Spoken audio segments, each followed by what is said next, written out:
Hello students, today we will be starting the next topic of fire insurance claim, that is consequential loss or loss of profit policy. In this policy, the insurance company provides the claim for loss of profit, standing charges and additional cost of working. Let us first discuss what is loss of profit. If fire occurred in the premises of the business, it will destroy goods, assets and building, which will ultimately impact the production capacity of the business. There will be reduce in the production capacity, which will ultimately reduce the amount of sale, and if the amount of sale is reduced, there will be a less amount of gross profit for the business. It will take time for the business to restore to the normal capacity, and that period is also called as a indemnity period, which starts from the date of fire to the restoration of the normal production capacity. And the second, it is standing charges. Standing charges is called fixed expenses that will be incurred even if the production is not carried out, like wages and salaries, which is paid to the workers and employee. And third, it is additional cost of working. If the company during the indemnity period incurs expenses to increase the amount of sale, it is called as additional cost of working. These three amount will be given by the insurance company if the business has taken the loss of profit policy. Let us discuss the steps which we will follow in order to ascertain the amount of loss of profit. Let's start. Step number 1, it is computation of short sale. Short sale का मतलब indemnity period में sales की amount as per previous period कितनी कम हुई है, उसको हम शॉर्ट सेल बोलते हैं. Let's take an example that the indemnity period which is given in the question, it starts from 1st July 2020 and end on 31st December 2020. तो ये जो पीरियड है उसमें कंपनी ने कहीं ना कहीं लॉस इनकर किया है. उसका फायर ऑकर हुआ है 1 जुलाई 2020 में और उसकी जो नॉर्मल कैपेसिटी रिस्टोर हुई है, मतलब नॉर्मल अमाउंट ऑफ उसने सेल्स कौन सी डेट से स्टार्ट किया, 31 दिसंबर 2020. पर्टिकुलरली इस 6 मंथ में उसका जो प्रोडक्शन कैपेसिटी था वो कम था, सेल्स का अमाउंट कम था, ऑटोमेटिकली उसका ग्रॉस प्रॉफिट भी क्या हुआ, कम हुआ. और इस पर्टिकुलर ड्यूरेशन में उसने क्या किया, सेल्स का अमाउंट भी कम किया. अब हम कंपेयर करेंगे ड्यूरिंग इंडेमनिटी पीरियड उसने जितना भी सेल्स किया है उसके एग्जैक्ट प्रीवियस 12 मंथ्स पहले जो बिजनेस है उसने कितना अमाउंट ऑफ सेल्स किया होगा. तो हम सबसे पहले यहाँ पे कंप्यूटेशन करते हैं शॉर्ट सेल का, मतलब कितना सेल्स ड्यूरिंग इंडेमनिटी पीरियड कम हुआ है, वो हमारा क्या बनता है, short cell. Short cell compute करने के लिए सबसे पहले हम लिखते हैं स्टैंडर्ड टर्नओवर, मतलब ड्यूरिंग द इंडेमनिटी पीरियड कितना टर्नओवर होना चाहिए था. ये हम कंपेयर किससे करेंगे, exact this 6 month which is of previous year. तो हम स्टैंडर्ड टर्नओवर कंप्यूट करते हैं एग्जैक्ट इसी ड्यूरेशन का पिछले साल में जितना भी सेल हुआ होगा वो हमारा क्या बनता है, स्टैंडर्ड टर्नओवर. तो हमने स्टैंडर्ड टर्नओवर में लिखा है यहाँ पे 1 जुलाई 2019 टू 31 दिसंबर 2019. तो ये ऑलरेडी सेल्स हमारा रिकॉर्ड हो चुका है. हम अपने फाइनेंशियल स्टेटमेंट से चेक करेंगे और वहां पे लिखेंगे कितना हमारा स्टैंडर्ड टर्नओवर है. फिर अगर हम ट्रेंड देखेंगे कि ट्रेंड क्या बता रहा है, ट्रेंड हो सकता है सेल्स इंक्रीज हो या डिक्रीज हो. अगर इंक्रीज हो रहा है तो हमको प्लस करना है, डिक्रीज हो रहा है तो माइनस करना है. तो क्वेश्चन में अगर दिया हुआ है कि certain percentage of sales has been increase over the period, मतलब हर बार हम एजरटेन कर रहे हैं, हमें पता चल रहा है अपने सेल्स की वैल्यू देख के कि सेल्स इंक्रीज हो रहा है, तो उतना अमाउंट ऑफ सेल्स भी हमको क्या कर देना है, प्लस कर देना. तो हम यहाँ पे ऐड करेंगे इंक्रीज इन सेल्स, ये दोनों मिला के हमारा स्टैंडर्ड टर्नओवर आया. इससे हम लेस करेंगे sales during the indemnity period. Sales during the indemnity period, or it is called as a actual sales during indemnity period. हमारा इंडेमनिटी पीरियड क्या है, फायर ऑकर हुआ 1 जुलाई 2020 को और 31 दिसंबर तक के हमारा जो प्रोडक्शन है या हमारा जो सेल्स था वो कम था और 31 दिसंबर के बाद हमारा जो सेल्स हुआ वो नॉर्मल सेल्स होना चालू हो गया। तो ये जो पीरियड का जो सेल्स होगा वो हमारा क्या बनता है, एक्चुअल सेल्स। तो एक्चुअल सेल्स हमने यहाँ लिखा 1 जुलाई 2020 टू 31 दिसंबर 2020। एक्चुअल जितना भी सेल्स हुआ वो इसी स्टैंडर्ड सेल्स से हम माइनस करेंगे और जो फाइनल हमारा अमाउंट आएगा उसको हम क्या बोलेंगे, it is amount of short sales. Step number 2, computation of gross profit for loss of profit policy. तो स्टेप नंबर 2, ग्रॉस प्रॉफिट। तो यहां पे हमारा फॉर्मूला हो जाएगा नेट प्रॉफिट। ये नेट प्रॉफिट हम लेंगे as per previous financial year. Previous financial year में जितना भी नेट प्रॉफिट हुआ होगा इससे प्लस करेंगे स्टैंडिंग चार्जेस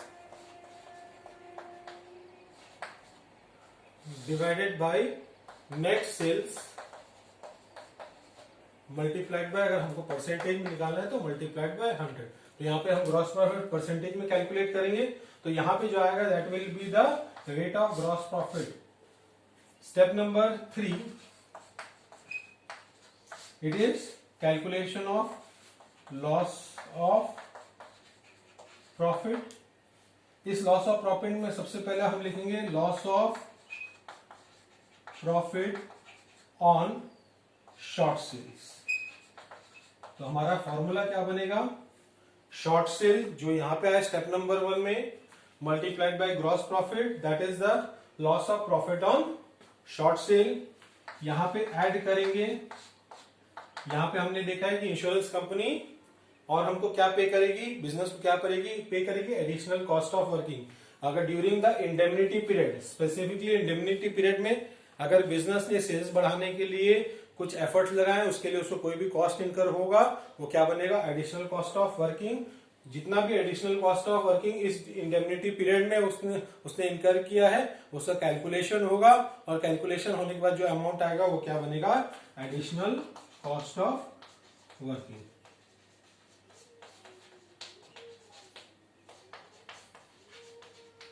तो इसका कैलकुलेशन हम जब प्रैक्टिकल क्वेश्चन सॉल्व करेंगे, जब ये एडिशनल कॉस्ट ऑफ वर्किंग आएगा तब हम देखेंगे यहाँ पे भी 3 कंडीशन है। 3 कंडीशन के बेसिस पे हम यहाँ पे कैलकुलेट करते हैं हमारा additional cost of working. Less यहाँ पर करेंगे ड्यूरिंग इंडेमनिटी पीरियड, यहाँ पे कंपनी स्टैंडिंग चार्जेस इनकर करती है और वो स्टैंडिंग चार्जेस में ऐसा होता है कि कुछ पैसा वो बचा लेती है, कुछ एम्प्लॉय को अगर वो निकाल देती है, कुछ टैक्सेस उसके कम हो जाते हैं तो वो आप क्या हो जाता है, कंपनी की सेविंग हो जाती है, मतलब उसका खर्चा बच जाता है। जिसको उस खर्चा बच गया है तो ऑटोमेटिकली उसने प्रॉफिट अर्न किया है तो वो यहाँ पे माइनस हो जाएगा। लेस करेंगे यहाँ पे saving in standing charges during indemnity period. और जो ये फाइनल आंसर आया ये हमारा बनता है लॉस ऑफ प्रॉफिट। तो हमने अभी तक के 3 स्टेप सॉल्व कर लिए। स्टेप नंबर 1 हमने शॉर्ट सेल कंप्यूट कर लिया। स्टेप नंबर 2 में हमने चेक किया कि ग्रॉस प्रॉफिट का रेट कैसे कंप्यूट करते हैं। स्टेप नंबर 3 में हमने देखा लॉस ऑफ प्रॉफिट। अब now that is step number 4 that is computation of amount of claim. Amount of claim, यहां पे हमारा अमाउंट ऑफ क्लेम का फॉर्मूला होगा लॉस ऑफ प्रॉफिट जो हमने स्टेप नंबर 3 में कैलकुलेट किया है। Next is amount insured, company ने कितने का इंश्योरेंस लिया है, divided by amount out to be insured.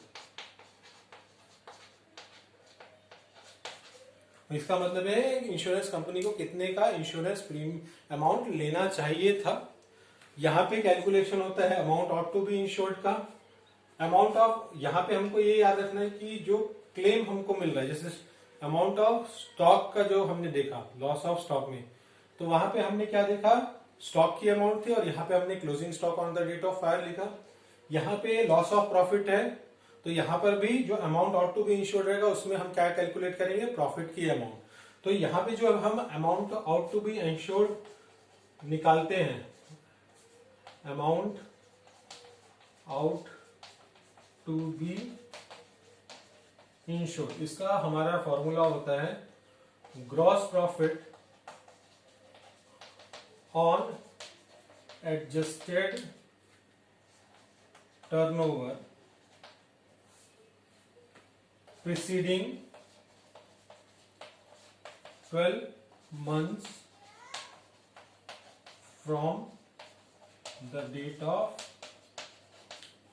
Fire.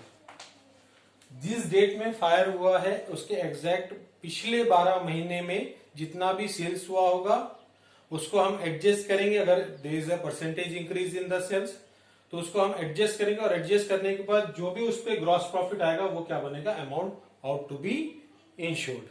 तो ये amount out to be insured को हम कहा लिखेंगे, डिनोमिनेटर में। ये इतने स्टेप हमको फॉलो करने हैं। अब हम स्टार्ट करते हैं प्रैक्टिकल क्वेश्चन से। पहला प्रैक्टिकल क्वेश्चन सॉल्व करते हैं, उसकी लिंक हमको आपको डिस्क्रिप्शन बॉक्स में दी गई है, आपको उसको डाउनलोड कर लेना है और अच्छे से पढ़ लेना है। अब हम स्टार्ट करते हैं question number 1 of loss of profit और question number 8 of fire insurance claim.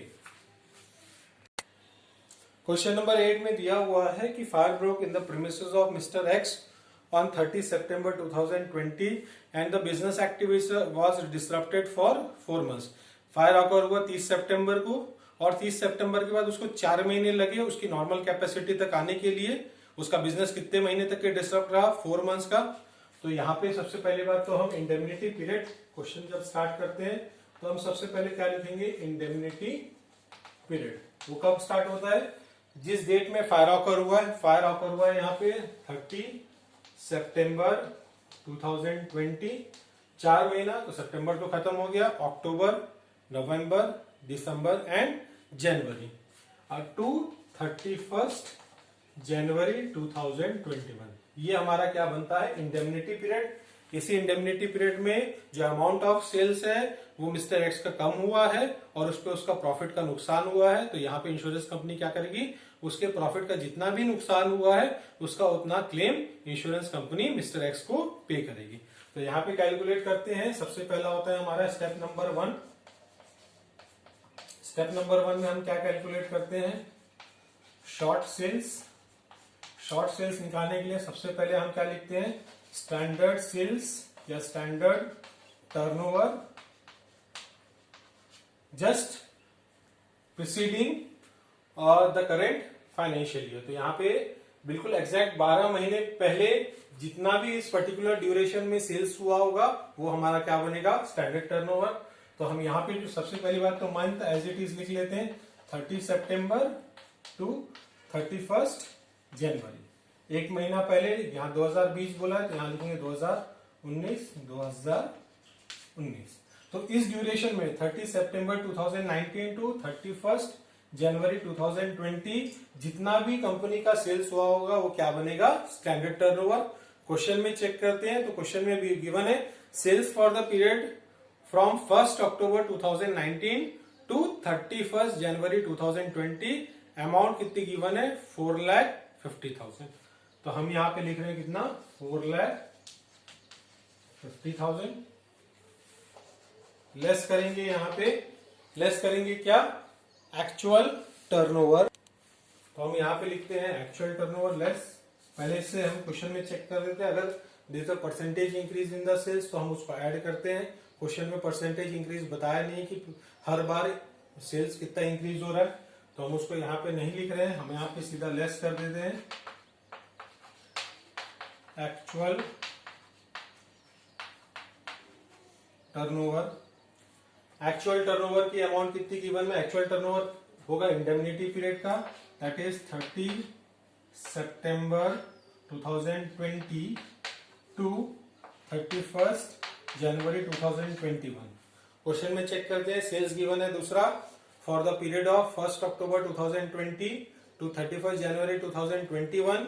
इस यही ड्यूरेशन है, उसका अमाउंट ऑफ सेल्स कितना गिवन है, अमाउंट ऑफ सेल्स गिवन है 30,000। 30,000 माइनस किए तो यहाँ पे अमाउंट आ गया 4,20,000। इसका मतलब पिछले साल इसी क्षण में कंपनी का जो सेल्स हुआ था 4.5 लाख रुपए हुआ था। इस साल भी 4.5 लाख या उसके आसपास ही होना चाहिए था, लेकिन फायर ऑकर हुआ। फायर ऑकर से होने से बिजनेस की एक्टिविटी डिस्टर्ब हुई, खराब हो गई, प्रोडक्शन कैपेसिटी कम हो गई, सेल्स का अमाउंट कम हो गया और उसका एक्चुअल सेल्स कितने का हुआ? 30,000 का। तो जहां पे 4,50,000 का सेल्स होना था वहां पे सेल्स कितना हुआ? 30,000 का। तो कंपनी का सेल्स कितना कम हुआ? 4,20,000। ये क्या बन गया? Short sales. Step number 2, it is computation of gross profit rate. जब हम यहाँ पे ग्रॉस प्रॉफिट रेट निकाल रहे हैं तो हमको क्या याद रखना है? यहाँ पे जो भी वैल्यू हमको पुट करनी है वो हमको प्रीवियस कंप्लीटेड फाइनेंशियल ईयर की लिखनी है। यहाँ पे प्रीवियस फाइनेंशियल ईयर कोई भी इंफॉर्मेशन नहीं दी गई है, लेकिन हमको ऐसा इंफॉर्मेशन दिया हुआ है, gross profit ratio for the previous year was 25% on sales for calculating consequential loss। तो कॉन्सिक्वेंशियल लॉस के कंप्यूटेशन के लिए ग्रॉस प्रॉफिट का रेट कितना बता दिया है? डायरेक्टली हमको क्वेश्चन में दिया हुआ है, कितना गिवन है? 25%। हम यहाँ पे निकालेंगे ही नहीं क्योंकि डायरेक्टली हमको दिया हुआ है। अब नेक्स्ट होता है step number 3। Step number 3, computation of loss of profit. Loss of profit निकालने के लिए सबसे पहले हम क्या लिखते हैं? Loss of profit multiplied by short sales on short sales. तो शॉर्ट सेल्स कितना आया? 4,20,000 और ग्रॉस प्रॉफिट का परसेंटेज कितना आया? 25%। कैलकुलेट किए तो ये कितना आ रहा है? 1,05,000। एक बार चेक कर लेते हैं। That is 4,20,000 multiplied by 25%. It is 1,05,000. इससे ऐड करेंगे, अगर कंपनी ने during the period of indemnity कोई एडिशनल कॉस्ट इनकर किया है, क्वेश्चन में दिया हुआ नहीं है, और इससे माइनस करेंगे अगर कंपनी का कुछ खर्चा बच रहा है, that is saving in standing charges, तो वो भी हम क्या करते हैं? माइनस करेंगे, क्वेश्चन में दिया हुआ नहीं है। तो यही हमारा क्या बन गया? Loss of profit. That is amount is how much? 1,05,000। Next हम निकालेंगे amount of claim. Step number 4, amount of claim. Amount of claim निकालने के लिए हमारा फॉर्मूला है loss of profit multiplied bye amount of insurance divided by amount out to be insured।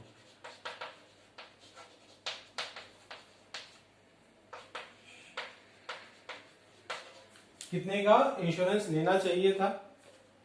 ये हम किस पे निकालते हैं? हमारे को अगर amount out to be insured निकालना है तो उसका हमारा जो फॉर्मूला होता है वो फॉर्मूला होता है gross profit on sales preceding on adjusted sale preceding 12 months from the date of fire.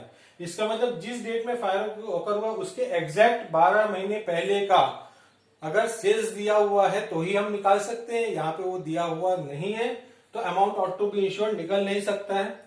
हम यहाँ देखते हैं कि जो लॉस ऑफ प्रॉफिट हुआ है वो हुआ है 1,05,000 का। हम इसको कंपेयर करते हैं अमाउंट ऑफ इंश्योरेंस प्रीमियम से, तो यहाँ पे गिवन है amount of consequential loss policy covering standing charges की अमाउंट दी हुई है 1,20,000।